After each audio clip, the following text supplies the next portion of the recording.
Bismillahirrahmanirrahim. Assalamualaikum warahmatullahi wabarakatuh. Al-Fatihah ila ruhi sayyidina habibina syafi'ina rasulullah alhamdulillah sallallahu alaihi wa ala alihi wa sahbihi ajma'in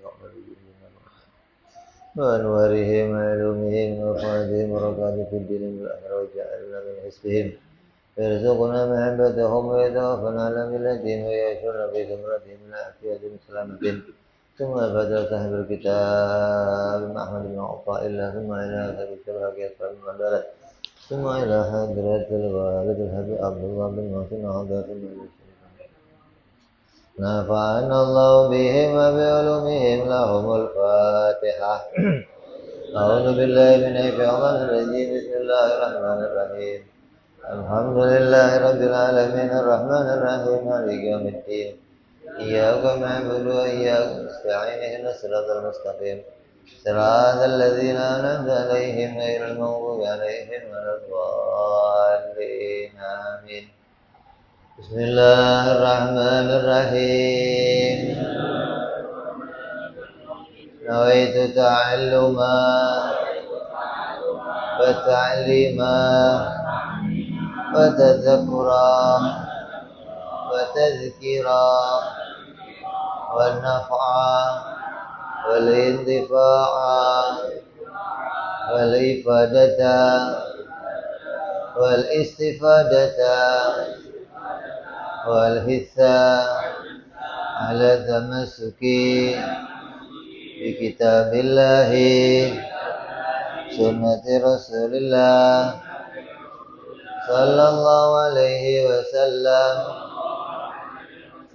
ودعاء إلى الهدى والدلالة على الخير ابتغاء مرضاته وقربه وثوابه وحسن الخاتمة مع اللطف والعافية صلاح العاقبة. Bismillahirrahmanirrahim. Alhamdulillah rabbil alamin. Wassalatu wassalamu ala asyrafil anbiya'i wal mursalin Sayyidina wa habibina wa syafi'ina wa maulana Muhammadin wa ala alihi wa sahbihi ajma'in amma ba'du. Qala musanniful kitab rahimahullah nafa'ana bihi wa bi ulumihi fid dharain. Allahumma aftah qulubana futuhal arifin wa bi hikmatika wansur alaina bi rahmatika ya arhamar rahimin. Ila anqal, sampai hikmah yang ke-47.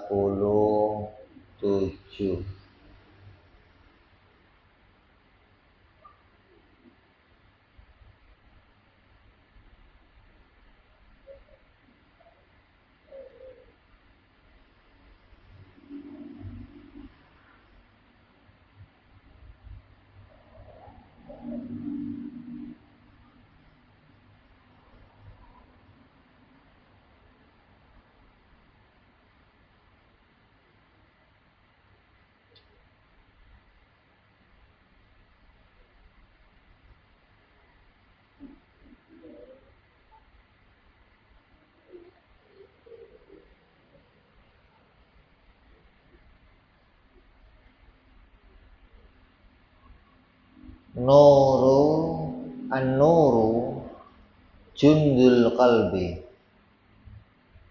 kama anna zulmata jundun nafsi fa idza aradallahu ayyansura abdahu amaddahu bijunudil anwari wa qada'a anhu madada zulmi wal aghyar. Cahaya adalah prajuritnya hati. Sebagaimana kegelapan adalah tentaranya nafsu. Apabila seseorang dikehendaki oleh Allah, maka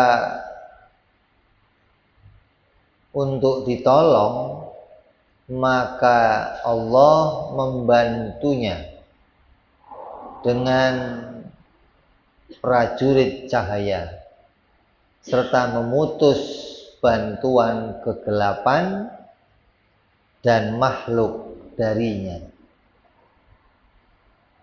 Ini makna terjemahnya.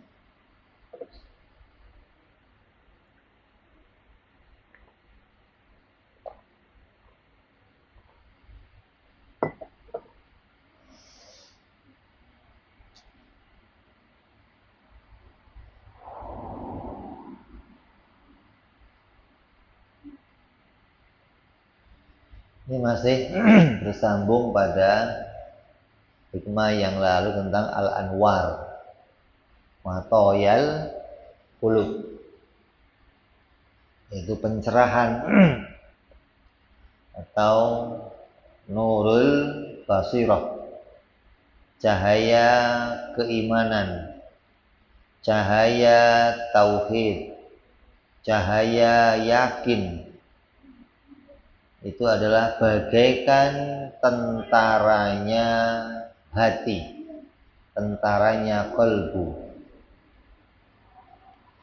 Sebagaimana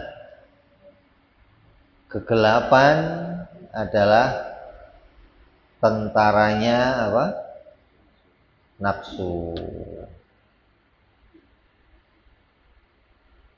Cahaya yang warid, yang didatangkan oleh Allah, yang dimasukkan ke dalam hati kita, yang rupanya adalah cahaya tauhid, cahaya iman, cahaya keyakinan. Itu adalah penolong atau penguat untuk hati kita. Sebagaimana kegelapan itu, sebagaimana nafsu dikuatkan dengan datangnya kegelapan.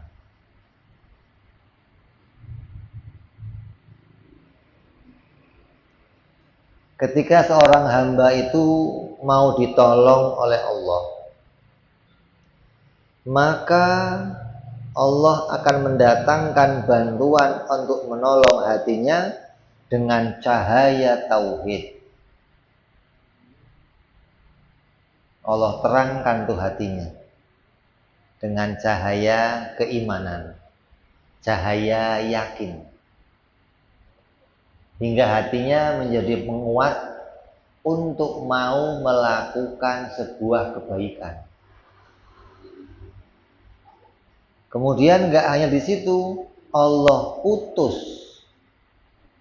penolongnya hawa nafsu, yaitu berupa kegelapan, yang merupakan kegelapan kesyirikan dan kegelapan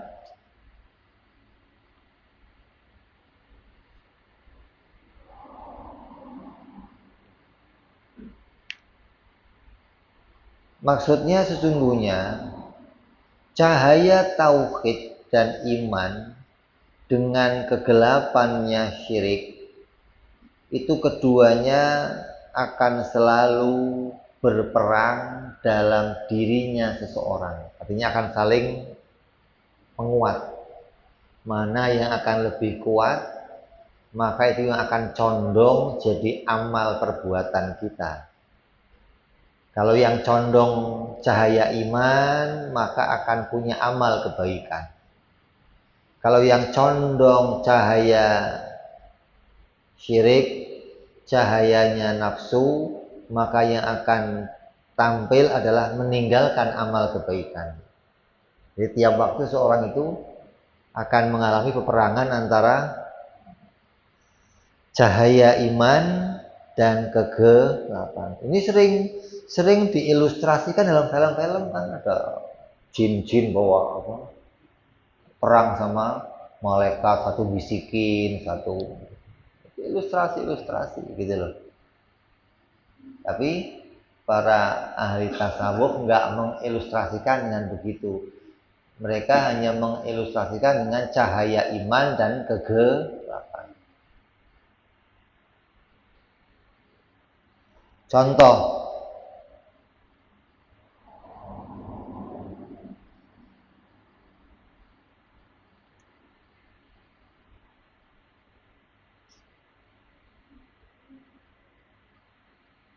ketika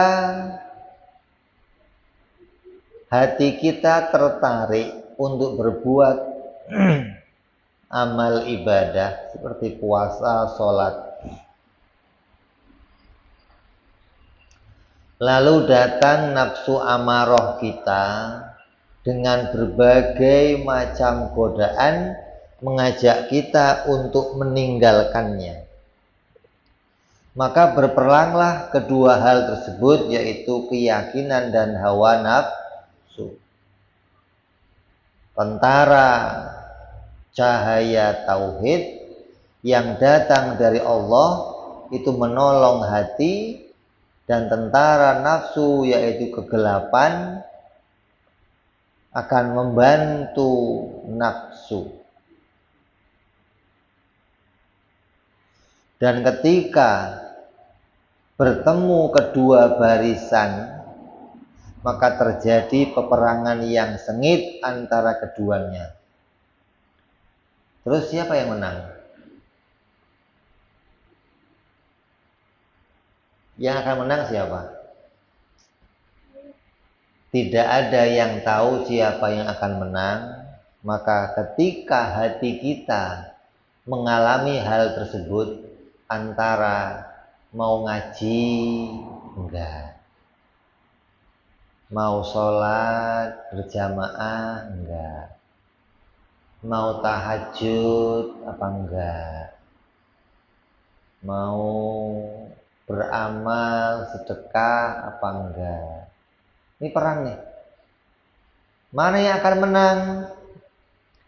Maka tidak ada jalan keluar lain kecuali berserah diri kepada Allah dan menghadapkan diri kita kepada Allah. Artinya betul-betul dengan pertolongan Allah, Allah akan kuatkan cahaya iman kita hingga kita mau melakukan kebaikan. Tertolaklah hawa nafsu. Tapi tanpa pertolongan Allah, cahaya iman itu nggak akan mengalahkan hawa nafsu. Karena asalnya kita ini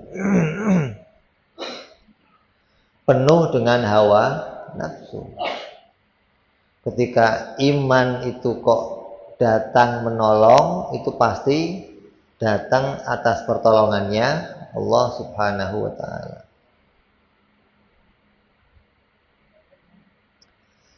Yang pertama,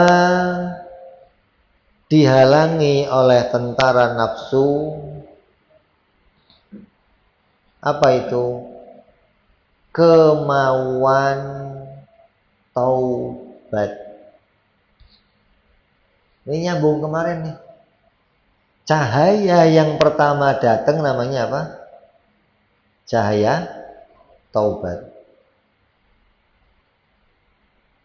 Yang pertama dihalangi oleh hawa nafsu atau kegelapan itu akan menghalangi agar taubat ini enggak muncul dalam diri kita.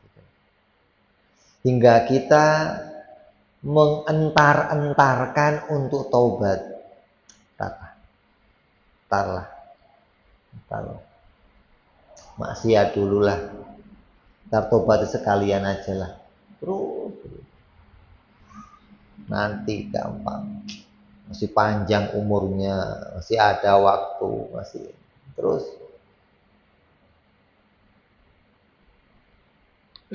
Bertaubat dari suatu dosa itu lebih sulit dari berbuat dosa itu sendiri. Berbuat dosa gampang. Jangan dikira tertobat juga gampang, sulit. Lebih gampang berbuat dosa daripada tobat. Nah, kalau ada orang kok maksiat kemudian masih mau tobat, itu bagus luar biasa. Bukan bagus maksiatnya maksudnya, bagus taubatnya. Kenapa? Karena masih punya kekuatan untuk bisa melakukan taubat. Masih Allah kuatkan hatinya untuk dia sampai bisa melakukan taubat. Seperti taubatnya kita dari meninggalkan kewajiban. Apa taubatnya? Kita sering ninggalin kewajiban sholat, kewajiban puasa, kewajiban zakat, kewajiban nafkahi istri. Kita sering ninggalin tuh. Kewajiban taklim, kewajiban nyari harta, nafkah, kewajiban sering kita tinggalkan. Taubatnya gimana? Qadha. Bukan ya Allah istighfar, ya Allah minta ampun ya Allah. Itu mah gampang. Qadha itu berat. Kamu namanya betul-betul taubat, ganti apa yang kamu tinggalkan. Sholat udah berapa kali saya tinggalkan, ya Allah saya taubat, saya mau qadha ya Allah, mau ganti ya Allah. Mulai, kira-kira saya nggak sholat dari umur sekian sampai umur sekian, ya Allah dosa saya banyak ya Allah, saya mau ganti ya Allah. Mulai sekarang udah nggak usah sunnah nggak usah, duha, tahajud, qobliyah, dia nggak perlu. Qadha lebih wajib. Sunnah gak ada untungnya kamu sunnah selagi masih punya utang. Gimana kamu ngelakuin sunnah utangnya jalan? Saya puasa kira-kira dari mulai balik saya waktu SMA pernah ninggalin puasa. Setelah saya kerja saya pernah ninggalin puasa. Setelah saya ini hitung berapa ya? Ini mungkin antara 2 bulan lah saya total nggak puasa. Qadha. Mulai Senin niat qadha, Kamis niat qadha, Senin niat qadha. Ini taubatnya orang yang ninggalin kewajiban. Saya pernah nggak nafkain istri, panggil bininya, berapa hari gua nggak nafkain, nih gua qadha nih sekalian. Nah, gitu dong. Belum ada, gimana Beb? Ya utang lagi. Kalian sini, ini mana berapa? 3 hari, 4 hari deh kalian deh gitu, tambahin utangnya. Ya belum ada. Jadi taubatnya bukan hanya dengan istighfar, bukan, tapi juga dengan mengganti kewajiban yang kita tinggalkan. Nah, saya dulu nggak pernah ngaji waktu muda, saya nggak pernah mondok, saya nggak pernah. Kewajiban saya nuntut ilmu saya tinggalkan. Sekarang saya taubat, saya mau ngaji. Saya mau mengganti apa yang dulu saya tinggalkan. Makanya saya kalau lihat ada orang tua kok rajin ngaji, nggak bingung kenapa. Muda nggak pernah ngaji ya Pak. Aku tahu, iya begitu memang. Udah muda nggak ngaji, tua nggak ngaji, mau jadi apa lu? Gue bilang. Ya orang tua, walaupun tua, kenapa? Karena niatnya mau ganti apa yang dia tinggalkan waktu muda. Karena kalau kita nggak ganti, kewajiban yang lewat itu berarti nggak terbayar. Sementara itu hukumnya tetap kewajiban.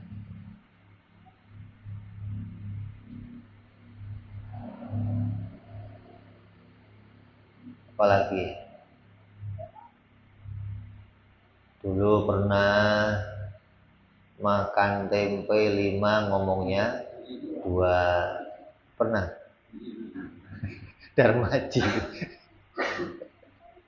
Berarti utang gak itu? Bayar. Gimana bayarnya? Kalau yang jual udah mati, udah kemana kan? Ya caranya sedekah. Sedekah, titipin ya Allah. Nanti kalau yang punya tempe nagih ya Allah, ya titip ya Allah, dulu bayarnya sekian. Itu cara menggantinya begitu gitu. Bukan saya tobat ya Allah nggak mau makan tempe. Oh nggak, iya udah gede nggak bakal makan tempe lagi, masa makan tempe. Tapi yang dulunya kita selesaikan.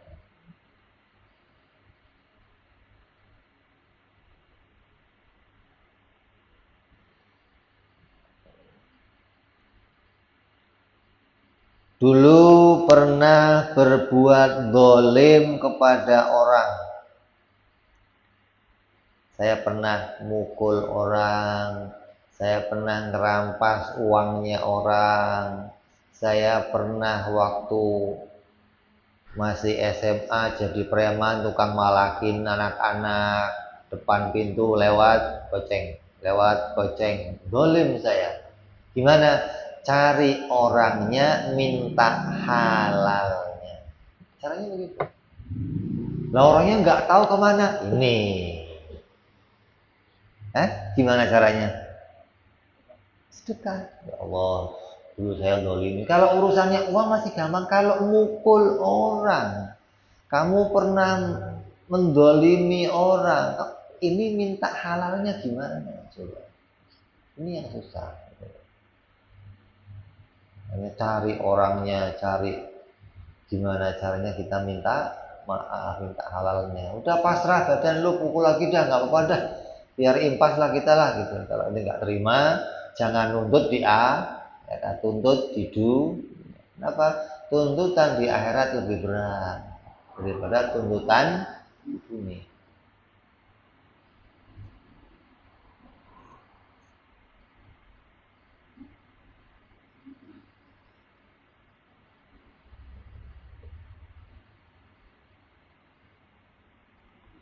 Maka ketika seorang hamba akan ditolong oleh Allah, Allah berkenan menolong hambanya, maka dia akan hilangkan dari diri si hamba itu kegelapan syirik, dan akan diletakkan cahaya keyakinan hingga hilanglah keraguan. Maka dengan keyakinan itu dia menjadi mantap dalam taubatnya dan mantap dalam perjalanannya menuju Allah Subhanahu wa ta'ala. Saya mau tobat ya Allah, saya mau ganti ya Allah. Ini kemantapan ini ditanamkan oleh Allah, diletakkan oleh Allah gitu loh. Bukan itu tiba-tiba muncul sendiri, bukan. Ya Allah menolong hambanya dengan dikuatkan oleh Allah kemauan itu untuk betul-betul dia hilang keraguannya hingga mau mengerjakan taubatnya dengan benar.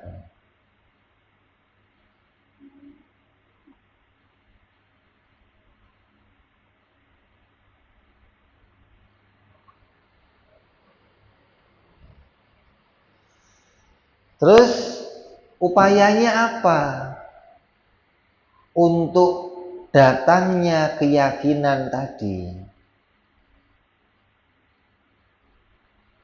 Apa tiba-tiba yakin itu akan datang?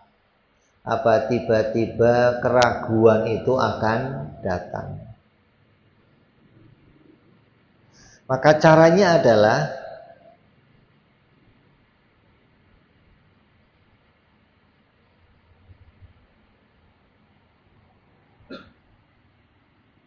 dengan mempelajari cara mendapat kuatnya keyakinan. Kata Nabi SAW, ulama itu ada 5 alamat. Di antara alamatnya ulama itu apa? Yang bisa mengantarkan kamu dari keraguan menjadi keyakinan. Itu ulama. Yang bisa mengantarkan kamu dari punya keraguan menuju kokohnya keyakinan. Maka dekati ulama-ulama seperti itu, pelajari gimana caranya hilang keraguan, bisa sampai punya kemantapan atau keyakinan. Nabi SAW bersabda,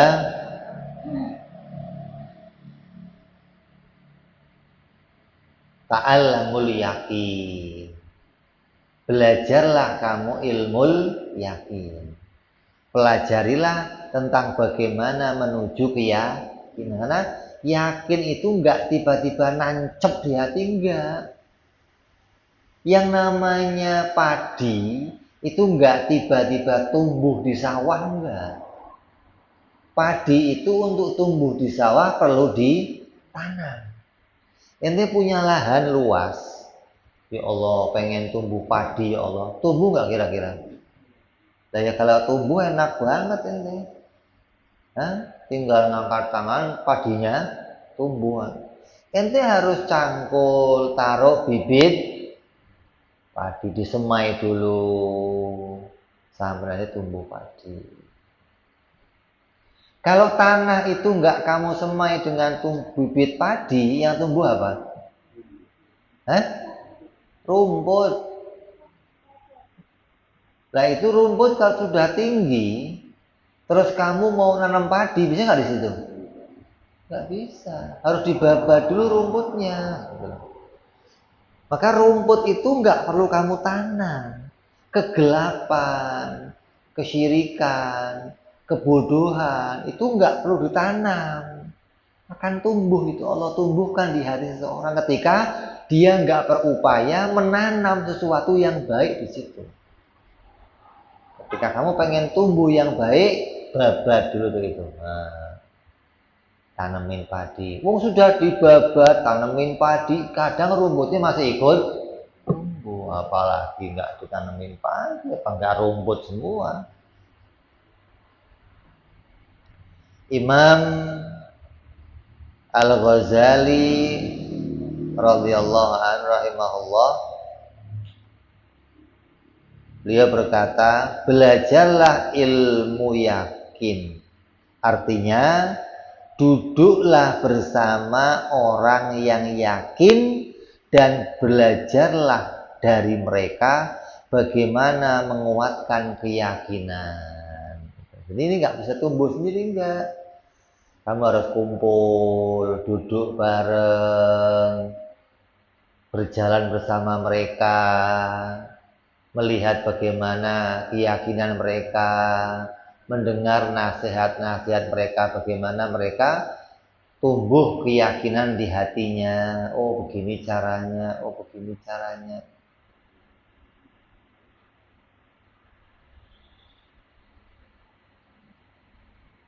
Karena tanpa duduk bersama mereka, kita ini nggak akan punya cara gimana untuk bisa sampai pada keyakinan.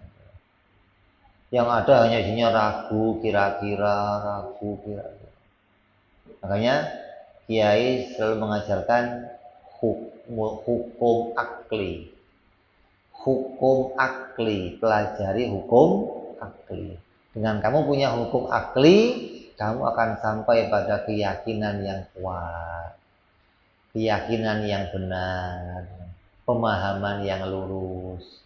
Kalau nggak ada hukum akli yang kamu pegang, yang kamu punyai, kamu nggak akan sampai pada keyakinan yang benar. Tahu mana wajib, mustahil, jaiz.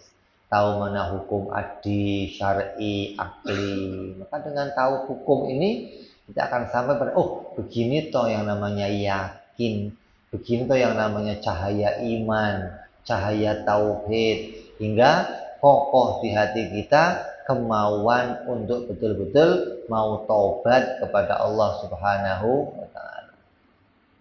Itu yang pertama dihalangi oleh setan, yang pertama dihalangi oleh hawa nafsu.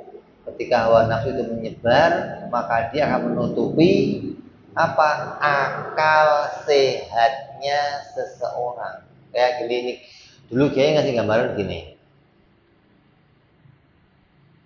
Kalau kamu masuk mobil, maka kamu akan bisa melihat ke depan dengan lewat apa? Kaca. Ya. Ketika kaca itu menjadi gelap, gimana caranya kamu lihat ke depan? Gitu loh. Hah? Buka pintu melongok gitu. Kalau bisa ngelongok, keluar dari mobil gitu. Kalau bisa keluar mending ketika ruh sudah masuk ke jasad, gitu loh. Ruhnya keluar dulu gitu. Kok itu kamu? Ketika ruh sudah masuk jasad, kemudian jasad dipenuhi dengan kegelapan, dia nggak bisa mandang ke depan, nggak bisa yakin apa di depan, nggak bisa. Maka di sini loh fungsinya akal untuk berpikir. Di sini fungsinya bagaimana kita berpegang kepada apa? Kemantapan apa yang ditemu oleh akal seseorang. Kalau kamu nggak punya ilmu ini, maka selamanya kita akan dalam kebingungan, dalam keraguan. Mana yang harus saya pilih? Indra udah nggak nemu nih. Pendengaran nggak bisa, mata nggak bisa. Kenapa? Karena gelap semuanya. Maka digambarkan ketika apa? Mobil itu kemasukan asap hingga tertutup pandangan kita, maka yang hanya bisa berjalan adalah akal. Berharap ya Allah, kuatkan ya Allah, menangkan ya Allah. Ini akal nih. Kalau akal kamu nggak sampai menemukan Allah, minta pertolongan Allah, memahami ini diuji oleh Allah, Allah yang bisa menangkan kita, ya selamanya nggak akan menang. Selamanya akan sampai pada mengandalkan kekuatan sendiri, mengandalkan kekuatan orang lain, mengandalkan, sehingga kamu nggak bisa menemukan jalan untuk bisa menang semua itu dengan apa? Berharap pertolongan dari Allah Subhanahu wa Ta'ala. Allah yang bisa mendatangkan itu, Allah pula yang bisa menghalangi itu, membersihkannya kembali, menjernihkannya kembali. Saya bisa mandang lagi dengan baik, mandang dengan benar. Maka inilah yang dikatakan bahwa peperangan pada masa itu tidak akan bisa dimenangkan oleh yang lainnya kecuali kita punya keyakinan dengan datangnya pertolongan Allah Subhanahu wa Ta'ala. Hanya Allah yang bisa memenangkan semua itu. Hanya Allah yang bisa menolong hambanya kepada jalan yang Allah kehendaki, jalan yang Allah perintahkan. Kalau itu nggak ditolong sama Allah, kita nggak akan nemu jalan yang bisa kita tuju, jalan yang mau kita lalui. Jadi dengan cahaya yang didatangkan oleh Allah, barulah seseorang akan sampai pada kemenangan. Cahaya apa? Cahaya iman, cahaya akal. Kenapa? Akal disebut adalah nurul basirah, cahaya yang menerangi hatinya seseorang. Ketika hati itu gelap, hati itu tertutup oleh kegelapan, maka cahaya akal itu akan meneranginya, menggeser kegelapan tadi gitu. Maka inilah yang kita harapkan dikuatkan oleh Allah Subhanahu wa Ta'ala, hingga bisa memberikan kita petunjuk kepada jalan yang harus kita lalui. Udah jalannya setapak, gelap lagi. Ini kemana saya harus jalan? Maka dengan cahaya iman tadi, gelap tadi akan tersingkir hingga nampaklah jalan yang harus kita lalui. Oh, saya harus kemari. Oh, saya harus taubat. Setelah taubat gimana? Setelah taubat, perbanyak amal soleh, amal kebaikan, amal. Setelah punya amal gimana? Perbanyak memandang kepada Allah Subhanahu wa ta'ala. Gimana pandangannya yang tadinya memandang semua amal dari hamba bisa berubah, semua amal didatangkan oleh Allah Subhanahu wa ta'ala. Ini loh, cahaya inilah yang akan memenangkan hamba untuk sampai kepada tujuannya, mendekatkan diri kepada Allah Subhanahu wa ta'ala. Maka agar kuat keyakinan kamu sebagaimana kuatnya keyakinan mereka para ulama, maka dekatlah dengan mereka, bergurulah dengan mereka, duduklah bersama mereka hingga akan sampai pada keyakinan yang kuat seperti yang mereka miliki. Mudah-mudahan kita semua dikaruniai oleh Allah kekuatan iman, kekuatan yakin, cahaya iman, cahaya yakin, hingga kita bisa sampai kepada jalan yang diperintahkan oleh Allah Subhanahu wa ta'ala untuk kita lalui, hingga kita bisa sampai menuju kepada Allah, sampai pada keridhaannya Allah Subhanahu wa ta'ala. Amin ya rabbal ala hadhihi niyyah wa ala niyyatin sholawat wa ila hadratin nabi. Al-Fatihah. A'udzu billahi minasyaitonir rajim. Bismillahirrahmanirrahim. Alhamdulillahi rabbil alamin arrahmanir rahim maliki yaumiddin. Iyyaka na'budu wa iyyaka nasta'in ihdinas siratal mustaqim. Siratal ladzina an'amta 'alaihim ghairil maghdubi 'alaihim waladdallin. Amin. Ya Rabbana tarabna naqtarabna annana asrafna lalagha ashrafna fatub alaina tauba awsili kulli hauba azlana aurati wa amin rawati waghfir